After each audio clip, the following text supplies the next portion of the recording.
Ladies and gentlemen, welcome back to the other side of the coin. Look, deviating away from all of these ownership conversations and a whole heap of, I suppose, negative stuff that's happening. Obviously, Chelsea Supporters Trust sending out an open letter, this, that, the other. Talking about this on a daily basis, it will give all of us a sour taste in our mouth. So I want to take a little bit break from that. I want to talk about some of the things that's happening away from all of that shenanigans, I suppose. Some transfer news. I want to talk about a few players that are injured. And overall, what can Chelsea do to get out of this predicament that we find ourselves in? So first of all, ladies and gentlemen, look, there's no doubt that we need a striker next season. I don't think we can go into next season with Nicholas Jackson, Armando Broja, David Dutra Fofana as the frontline striking options that we have. I don't think that's going to be wise for next season at all. You can include Nkunku as well, who is always injured anyway at the moment. So I'm not really sure what his availability is going to be like next season. And Nicholas Jackson, to be honest, I don't know whether he should play out-and-out striker. I think someone who can sort of drift. Look, he can potentially play as a striker, but obviously freedom to roam around. So, yeah, Nicholas Jackson, definitely. You can put him down as an option, no doubts about that. Armando Broja, someone we are very much likely to sell. Pure profit. We need the profit. Sustainability rules in FFP. We need to make sure we look after that. David Dutra Fofana, someone who can play second fiddle, I think, next season, depending on how he finishes off this season with Burnley. But quite potentially, you're looking at probably another season of loan for David Dutra Fofana. But I don't mind. I've got no issues David Dutra Fofana playing as someone who comes off the bench and gets a bit of minutes. I think there's quite a lot of potential there. But I still think we need an out-and-out striker. So, boom, ladies and gentlemen, let's go on to the first news. Chelsea have scouted Viktor Gyökeres 3 times now, with the latest being Sweden playing Portugal last night. This is coming from Record Portugal. Look, I don't like Record Portugal. I don't like this source one bit, but people tell me this is the tomato sauce, the barbecue sauce, all of that. Sweet and chili sauce. It's the number one sauce in Portugal. So look, I think there is some truth behind the fact that Chelsea are monitoring him. They are scouting him. There's no doubts about that. Last time we touched up on this particular news, there is a huge release clause associated with Gyökeres. I think it's about 100 million euros, which comes about 80 million pounds or so, something approximately like that, 85 million. Look, 3 things that we've always said. What our current owners and the board, what they want to see for a potential transfer. Age, being less than 25, preferably less than 23. Low wages and low transfer. Now, age for Gyökeres is 25. But you might just be able to cut it. The reason why our board and the owners really harp on about age is they want to make sure that they have some sort of value for this player at the end of the term. So whether the term is 5 years, whether the contract, the term for the contract is 6, 7, 8 years, that at the end of it, there is going to be some sort of value. I think 25 might just be okay. That might be the cutoff. So Gyökeres ticks the age box, right? Wages. I think Gyökeres is on some really, really basic wages at Sporting at the moment. I think he's not on big wages. I think somewhere around 40,000 euros per week. So that is good. You can probably look at doubling that up, and Gyökeres probably accept that. So you can probably give him something around 80,000 euros per week, potentially up to 100,000 euros, which, let's say 100,000 pounds or something like that, or even 90,000 pounds per week. So wages, you're going to get cheap wages for Gyökeres. You don't even probably have to break the 100,000 barrier.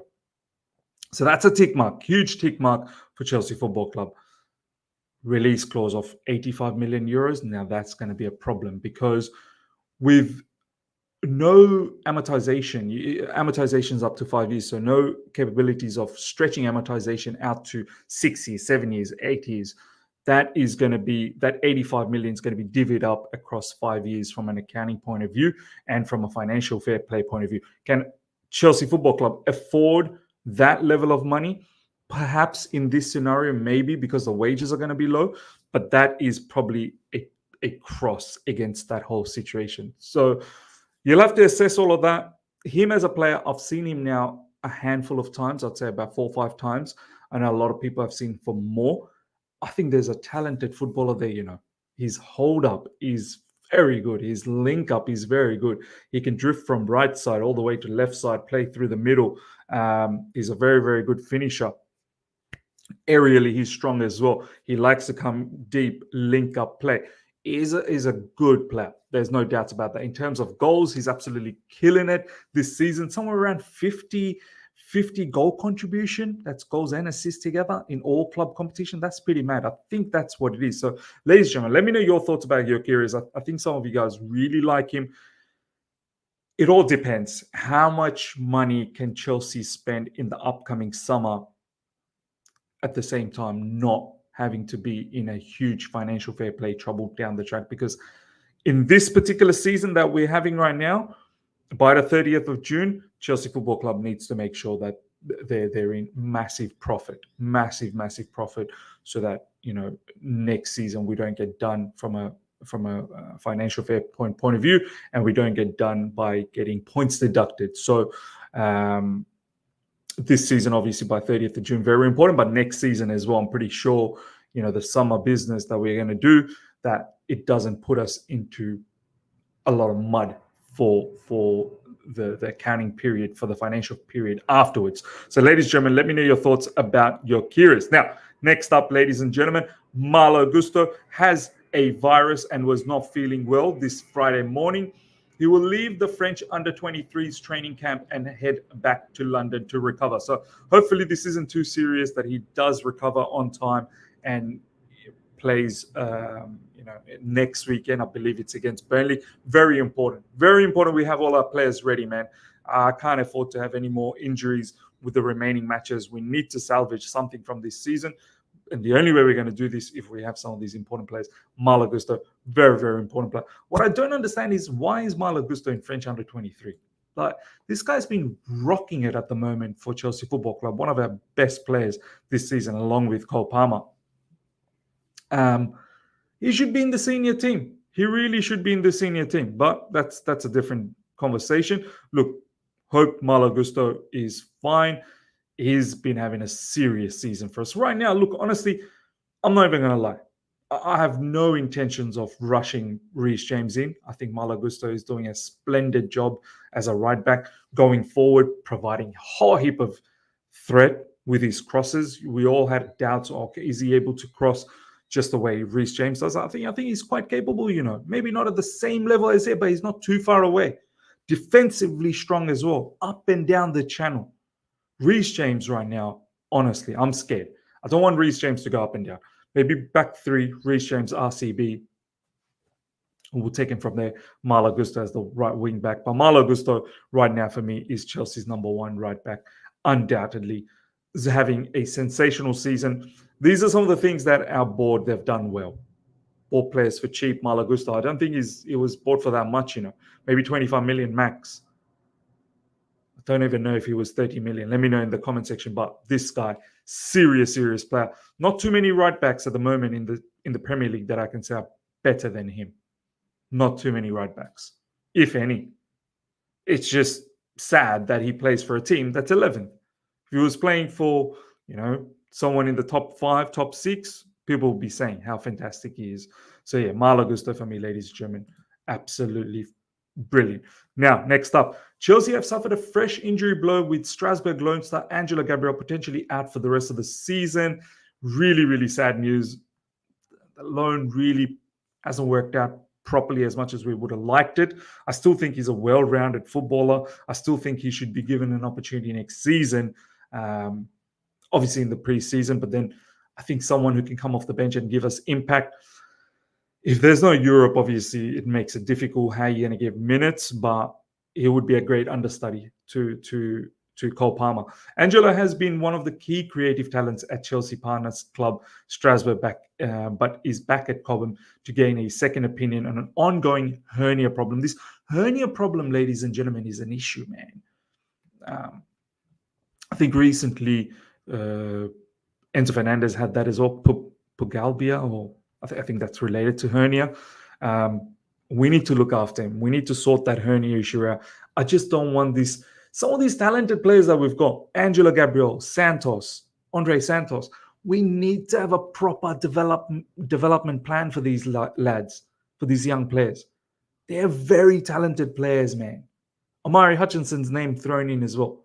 Angelo Gabriel's someone who, for me, has a complete package, understands the game very well. Dribbling, passing, vision. I think Chelsea could do with a player like him on that right side, even through the middle. We all saw what he was capable of doing in the preseason. So hopefully we sort this out.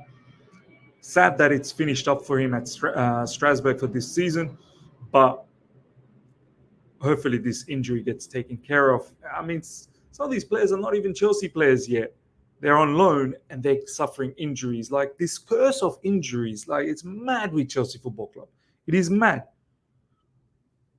So hopefully we get this sorted out and that he's up and running for the preseason. He can be an important player. He really can be an important player.